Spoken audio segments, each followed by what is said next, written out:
Right, so we're diving deep today into a world that is, I'll just say it's a little bit more out there than your average nature documentary. Yeah. You guys have been sending in so many notes and stories about this red panda named Oscar. And to be honest with you, some of this stuff is wild. It really does make you think differently about red pandas, doesn't it? Yeah. We're used to thinking of them as these cute, cuddly creatures, but what we've got here paints a very different picture. Yeah, a far more complicated picture. Mm. And I guess we should just jump right in. Okay. I mean, we can't even start with his name, right? Because Oscar isn't even his real name. It's Orsakar. Orsakar. Yeah, and according to all this, he's not just any red panda. He's actually like a demon reincarnated into the form of a red panda. Okay, so a demon red panda, that's not something you hear every day. No. This deep dive took a pretty quick turn into the supernatural, huh? Yeah. But even with the whole demon thing, there's these little details that make you go, huh. Like what? Well, okay, so he's completely obsessed with grizzly bears. Like he sees them as the symbol of masculinity, which I kind of find adorable considering what he is now. It's a funny contrast, isn't it? Yeah. Maybe it's like a leftover thing from his past life. You know, as a demon, maybe he wants to be bigger and scarier. Maybe. Or maybe he just likes grizzly bears. Who knows? But get this, it gets even weirder. Okay. The guy loves pineapple and apple pizza. That's a unique taste. I mean, maybe it's a demon thing. What do I know? But it just adds to this whole idea that Oscar is so much more than what you see on the surface. Absolutely. And it's not just the pizza thing. Right. These notes say that Oscar is mixed up in all this human stuff. Specifically, he's part of this group called the NTR gang. The NTR gang. Was it some kind of secret society for pizza-loving red pandas? No, not quite. Think of them more like freelance henchmen. Okay. Working for this powerful figure called the Don. Hold on. So we've got a demon red panda who loves grizzly bears and pineapple pizza, and now he's a henchman for some crime boss. Yeah. This is getting a little crazy. Yeah. It is kind of out there, but it's super interesting. And we should probably say that the Don, even though he's involved in some shady stuff, he follows this strict code of ethics. Okay. It's called the Protocol of Jawa. The Protocol of Jawa. What is that? It's pretty fascinating, actually. From what I've gathered, it's not about religion or culture or anything like that. It's more like a set of principles about fitting into society, being respectful to the community, things like that. So the Don actually follows these principles even while running a gang of henchmen. That seems to be the case. Yeah, it pops up again and again in these notes. So, okay, what does this NTR gang actually do? Right. Besides, I don't know, eating pizza and thinking about how tough grizzly bears are. Well, they actually do a lot of different things. Like what? For example, there's this whole story about them stopping a mass shooting at an opera house. Wait a minute, so they're like heroes then?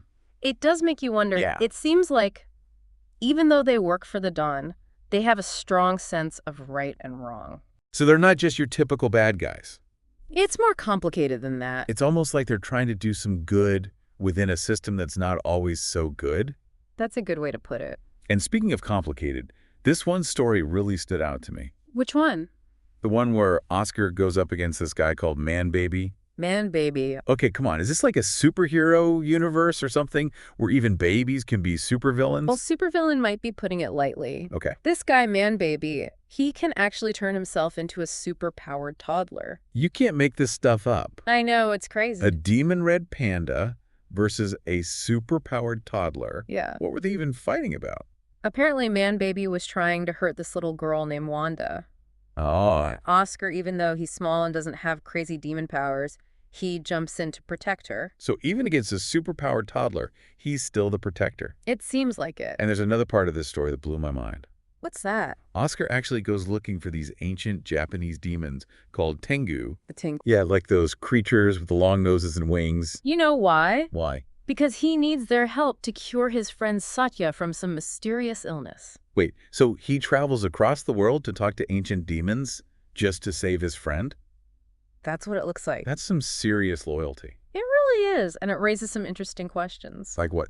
Like, if a demon can be so compassionate and selfless, what does that say about the rest of us? That's a really good point, and it's something we're going to keep exploring as we go deeper into Oscar's world. Right. This is just the beginning.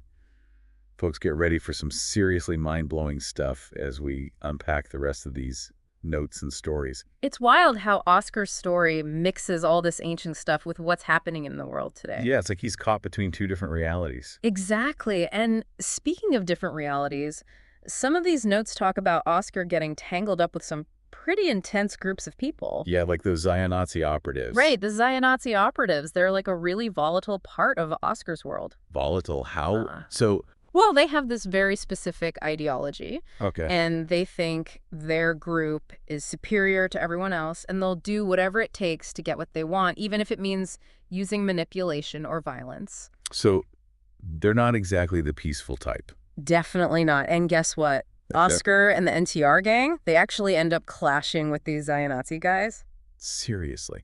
So we've got a demon Red Panda going up against a group of extremists. Yep. There's this whole incident at the Twin Rivers Theater. Oh, yeah, I remember reading about that. It seems like Oscar and his crew played a big part in stopping the Zion-Nazi operatives from messing with a big political event that was happening there. So our demon Red Panda is like a political activist now. It's pretty amazing when you think about it. He's always in the middle of something. And he's not just surviving these situations, he's actively trying to stop bad things from happening. So even though he's a demon and he works for this crime boss, he still has a sense of justice. Absolutely. He's constantly proving that things aren't always black and white. Which brings us back to the Don and that whole Protocol of Jawa thing. Right. It's like Oscar's being pulled in two opposite directions. His demonic side and this ethical code. It's definitely a struggle for him. And then there's another group mentioned in these notes, the Hidden Hands. Oh, yeah, those guys, they're even creepier than the Zion-Nazi operatives. Creepier how? They're like puppet masters, operating on a global scale, pulling strings from the shadows. And what do they want? Power control over everything. But why? They have this radical belief that the world needs to be completely reshaped according to their vision. And what exactly is their vision? Get this, they want to kill God. Whoa, hold on. Kill God? Are we talking like literally killing God? That's what it sounds like. They want to wipe out any sense of the divine, any higher power. But why would anyone want to do that? They see God as a limitation. They think that by getting rid of God, humanity can finally be free to reach its full potential without any moral or spiritual restrictions. That's a pretty extreme way of thinking. It is, and it's incredibly dangerous. I bet. These hidden hands, they've infiltrated governments, they've corrupted institutions, they've caused so much chaos and destruction, all to get closer to their goal. And Oscar's caught in the middle of all this. Yeah, it's crazy, right? A demon Red Panda fighting against people who want to kill God. The irony is mind-blowing. It really makes you think about the bigger picture, doesn't it? It does. And to make things even more complicated, it turns out there's another demon involved. You're talking about Sabbath?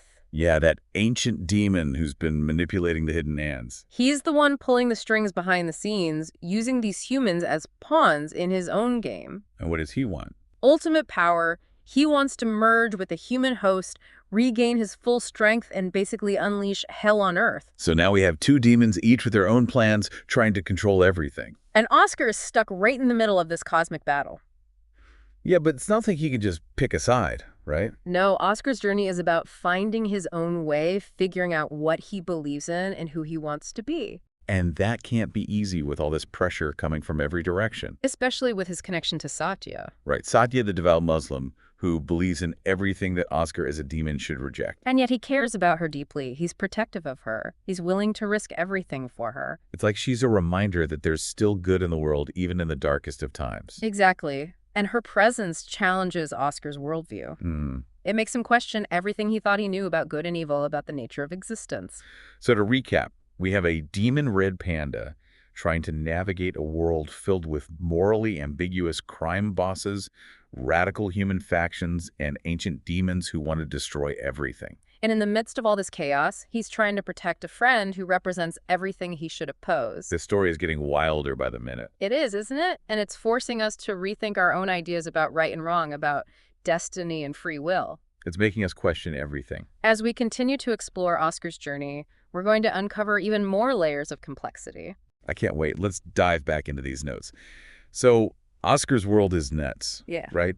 But even with all the crazy stuff going on, he always seems to be helping the people he cares about. Yeah, he goes above and beyond for them, wouldn't you say? Absolutely. And speaking of going above and beyond. What about that whole thing with Satya and the Tengu demons? Oh, right. He went to a lot of trouble to help her with that illness. He did. From what I've gathered, Satya had this really rare condition, and none of the human doctors could figure out how to help her. So Oscar went to the Tengu because they're known for their ancient healing powers or something. Exactly. So the guy travels all the way to Japan to talk to mythical creatures just to save his friend. It's a pretty amazing story. It is, and it shows how much he cares about her. It wasn't just doing it out of obligation. He really wanted to help. And did the Tengu actually help? They did. They could tell that Oscar was sincere. And they were impressed that he was willing to go against his demonic nature to help someone else. So what did they do? They performed some kind of ancient ritual using magic and old remedies, and it worked. They cured her. They did. It's like a fairy tale, a demon asking mythical creatures for help to save a devout Muslim. It is kind of a fairy tale. It shows you that compassion can come from the most unexpected places. Yeah, and that connections can form between anyone, even if they seem totally distant. But even with this happy ending, there's still that whole Sabbath thing hanging over everything. That's true. The threat of Sabbath's return is always there. So what happens in the end? Do they fight? They do. It all builds up to this final showdown. Okay, I need to hear this, what goes down. Well, Sabbath merges with his human host, Isaac. Right, Isaac. And he transforms into this massive, monstrous being, pure chaos. Like how big are we talking here? Huge, like a skyscraper. A skyscraper-sized demon that's terrifying. It was apocalyptic. Buildings were crumbling. The ground was shaking. What did Oscar do? He got everyone together, the NTR gang, all the allies he'd made along the way, and they faced Sabbath head-on. So it was an epic demon battle. Not exactly. Remember, Oscar doesn't have the same kind of power as Sabbath. Right, he's just a little red panda. Exactly. So he had to use his brains and his strategy. You had to outsmart him. Yeah, and believe it or not, it worked. Really? He defeated a skyscraper-sized demon? He did. He found Sabbath's weaknesses and used them to his advantage. It's the classic underdog story. It really is proof that you don't always need brute strength to win. So what happened after Sabbath was gone? Did Oscar just go back to his normal life? The details are a little fuzzy, but one thing's for sure. What's that? Oscar became a hero. That makes sense. He saved the world. He did, and his actions had a huge impact on everyone around him. What about Satya? How did she react to all this? Well, after seeing everything Oscar went through, she started to see him in a new light. She realized that he was more than just a demon. She saw the good in him. Exactly, and that's what makes this story so powerful. It's about looking beyond labels and seeing people for who they truly are. It's a beautiful message. It is, and it's something we can all learn from. Absolutely. So what's the takeaway here? What have we learned from diving deep into Oscar's world? I think it's taught us to question our assumptions, to be open to the complexities of good and evil, and to believe in the possibility of change. Wow. We started with a demon red panda and ended up with a hero who saves the world. It just goes to show you that you should never judge a book by its cover. Or a demon by its fur, I guess. Exactly. Oscar's story reminds us that even the most unexpected characters can surprise us. So true. And it leaves us with a big question. What's that? If a demon can choose to do good, what does that say about the rest of us? That's a great question, something for all of us to think about. Well, that's all the time we have for today. Thanks for joining us on this wild ride through the world of Oscar the Red Panda. It's been a pleasure. Until next time, keep exploring, keep questioning. And remember, even a demon red panda can teach us a thing or two about being human.